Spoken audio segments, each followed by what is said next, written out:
No sé si eres optimista o pesimista. ¿Tú crees que hay una posibilidad pacífica de derribar al régimen de Maduro, o solo una intervención armada podría acabar con él?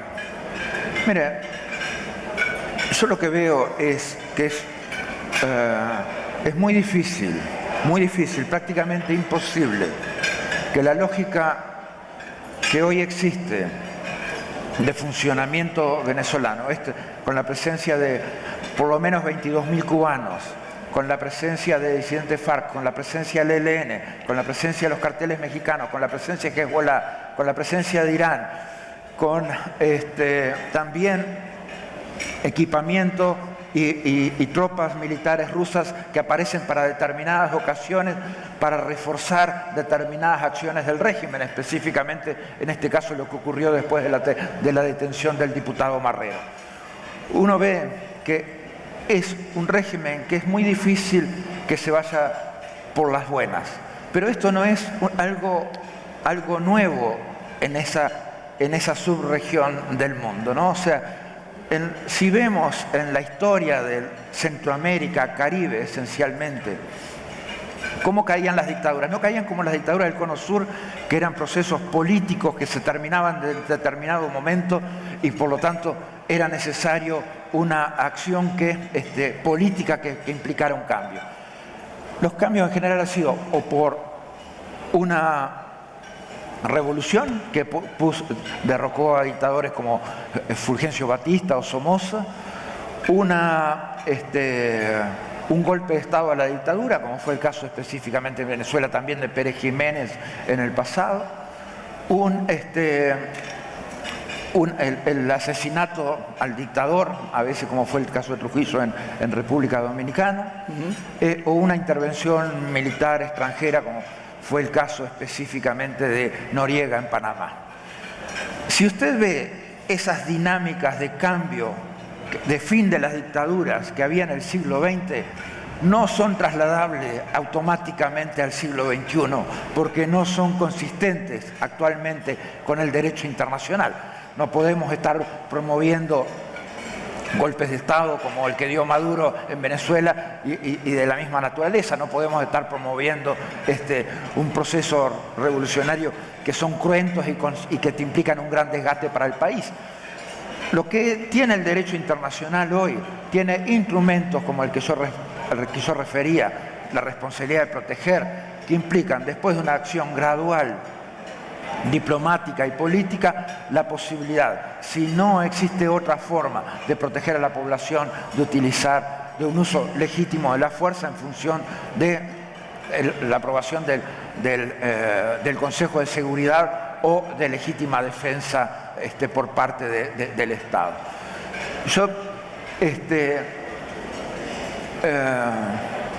tengo que decir que no podemos empezar. La primera medida no puede ser la última, pero no podemos dejar opciones que son consistentes con el derecho internacional, específicamente afuera. Hay acciones que tienen que ver específicamente con el uso de la fuerza, que son consistentes con el derecho internacional en la medida que son aplicadas de determinada forma y respetando determinados mecanismos. Y por lo tanto, esa opción, ninguna opción debe ser descartada para el tema venezolano, a no ser que querramos una dictadura de décadas como la dictadura cubana, porque estas son dictaduras que no son permeables al sufrimiento de la gente. O sea, en cualquier lugar en el mundo, incluso lo que serían dictaduras del Cono Sur, si se murieran cientos de enfermos de diálisis, si se murieran cientos o miles de enfermos oncológicos, si hubiera ejecuciones extrajudiciales, si hubiera crímenes de lesa humanidad, eso implica un proceso de reversión de esa dictadura. Estas dictaduras, con una lógica criminal detrás, y específicamente con la lógica del management dictatorial cubano, no es posible que eso ocurra. No existe no se permea los sufrimientos de la sociedad hacia la cúpula de gobierno. El sufrimiento de la sociedad se empuja hacia afuera. Nos olvidamos ya de los balseros cubanos quizás, pero de los marielitos. Nos olvidamos de esas otras acciones de licuar la presión hacia afuera. Y acá, en el caso venezolanos han hecho exactamente lo mismo, pero multiplicado por millones. O sea, son hoy más de 4 millones de venezolanos que se han visto, que han sido desplazados del país, con un colapso absoluto de la economía, con un colapso absoluto de las estructuras sociales y con un potenciamiento del sufrimiento social y humano. Una más. Sí.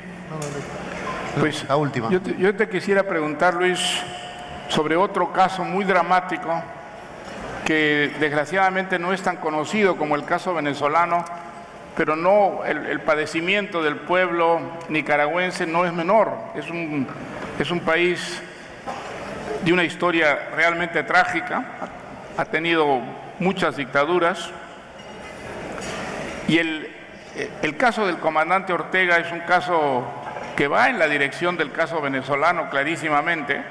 Él había conseguido reconstituirse, estableciendo unos pactos que eran claramente mercantilistas con los empresarios y con un sector de la iglesia, dos sectores que habían combatido muchísimo el sandinismo radical. Sin embargo, pues Ortega consigue, ¿no?, mediante una manipulación,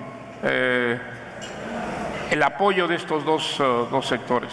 Sube al poder en unas elecciones que son claramente ilegítimas, y en el poder comienza a lo que sabemos, es decir, a cometer toda clase de abusos, una política económica realmente desastrosa, hasta que esto estalla en una prácticamente movilización popular contra el régimen, que se salda con una matanza realmente terrible, cuyas cifras se desconocen realmente. ¿Cómo ves el caso de Nicaragua? ¿Es un caso que va a ser tan dramático como el de Venezuela, o tú piensas que hay una salida más cercana y que es posible que una acción internacional tenga éxito? Bien, lo que Nicaragua necesita es un proceso de recuperación de las libertades fundamentales, de las garantías fundamentales en el país. Necesita la liberación de todos los presos políticos. Necesita un proceso de reinstitucionalización del país en el cual se recupere la independencia de los distintos poderes del Estado, ya sea el poder electoral, como el poder legislativo, como el poder judicial. Es necesario el apoyo institucional para que ello ocurra, y es necesario el apoyo institucional para una reforma electoral y para un cronograma electoral que implique una salida democrática para el país. Ustedes saben, hace unos días se firmó, con un intercambio de notas que tuvimos con el presidente Ortega, un cronograma de liberación de los presos políticos máximo en 90 días. Hoy recibimos otra nota para retomar los trabajos de reforma electoral en Nicaragua y los trabajos de reforma institucional en Nicaragua. Esto además apoyando el proceso de diálogo que ha sido abierto. Como en todo proceso, yo no soy ni optimista ni pesimista a priori. Lo que sí sé es que se abrió la posibilidad de trabajar políticamente una solución para Nicaragua, y tenemos que transitar ese camino para ver si logramos esa solución de una solución política en Nicaragua. Es importante que la comunidad internacional se mantenga consistente con esta agenda de redemocratización, con esta agenda de reinstitucionalización y con la agenda de liberación de los presos políticos. Es importante que la comunidad internacional siga marcando el camino que tenemos que recorrer, este camino de paz, de pacificación y de democracia para Nicaragua. Y vamos a recorrer el camino. Nosotros lo dijimos, para sentarnos ahí teníamos que tener un proceso de liberación de los presos políticos. Lo tenemos hoy. Tenemos que tener un proceso de reformas electorales que permitan soluciones para el país. Lo tenemos hoy. Bueno, vamos a trabajarlo. Si vemos tácticas dilatorias, si vemos que no hay un compromiso real, la Organización de Estados Americanos, como lo dijo el primer día, o sea, se va a levantar de la mesa de diálogo. Y entonces continuará el proceso que empezamos en su momento de aplicación de la Carta Democrática, que estaba en la fase de evaluación colectiva en ese momento. Pero se abrió este paréntesis. Bien, lo vamos a trabajar con absoluta seriedad y esperemos que el gobierno del presidente Ortega responda también con absoluta seriedad a este camino político que necesita Nicaragua. Un último caso que creo que es un caso mucho menos conocido que los de Venezuela y de Nicaragua, que es el caso de Bolivia. A diferencia de Venezuela y de Nicaragua, la economía boliviana no va mal. La economía boliviana pues está más o menos funcionando y eso desde luego para Evo Morales es una baza, ¿no? Pero, digamos, desde el punto de vista político, claramente en Bolivia hay ya una transgresión de la legalidad con el simple hecho de que Evo Morales vaya a presentarse por tercera vez de candidato luego de haber sido derrotado en un plebiscito que él mismo convocó para saber si podía presentarse una vez más. ¿Cómo ves el caso de Bolivia? Casi podría ir repitiendo cada una de sus palabras. O sea, definitivamente los resultados económicos y los resultados sociales de las presidencias de Evo Morales han sido halagüeños, incluso en el contexto histórico propiamente boliviano. En Bolivia pasa algo que nos pasó en otras partes del continente, la invocación de la reelección como derecho humano. Esto no lo inventó Evo Morales, esto es algo que tiene una historia larga en el continente y por lo menos puedo recordar 3, 4 casos que no viene al caso nombrar ahora acá, pero que definitivamente recorrieron ese mismo camino.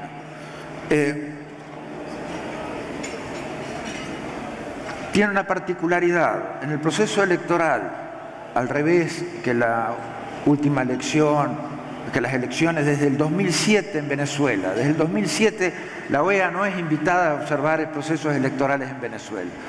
Al revés que en la última elección en Nicaragua, o sea, la OEA ha sido invitada a observar las elecciones en Bolivia, como fue invitada a observar el referéndum respecto a la reforma constitucional de la reelección indefinida. Y ese papel que va a tener la OEA es fundamental a los efectos de fortalecer las dinámicas institucionales que usted señala, fortalecer el proceso electoral y darle transparencia y darle claridad para tratar también el tema al que usted refiere de la reelección y tener una lógica de contribuir con acción institucional. Los 3 casos mencionados son 3 casos distintos entre sí, con lógicas absolutamente diferentes. Nosotros no empujamos nunca a los países hacia las crisis. Venezuela se empujó a sí misma hacia la crisis. Maduro empujó a Venezuela y lo tiró por un despeñadero, lo tiró por un precipicio. Si nosotros tenemos posibilidad de acción política y de revertir determinadas malas prácticas, nosotros vamos a hacer uso de esos mecanismos institucionales y esperamos siempre que los mismos den resultado. Muy bien, muchísimas gracias. Muy bien, muchas gracias, secretario Almagro, muchas gracias, Mario. Queremos antes de hacer un simple brindis, queremos agradecerle mucho a todos por acompañarnos, muy especialmente a las empresas que nos acompañan en este proceso, darles las gracias presidente Macri, a Mario Vargas Llosa, al secretario Almagro, y los voy a invitar a que compartamos un brindis por la democracia, la libertad y el Estado de Derecho en América Latina y muy especialmente en nuestro país. Por la libertad.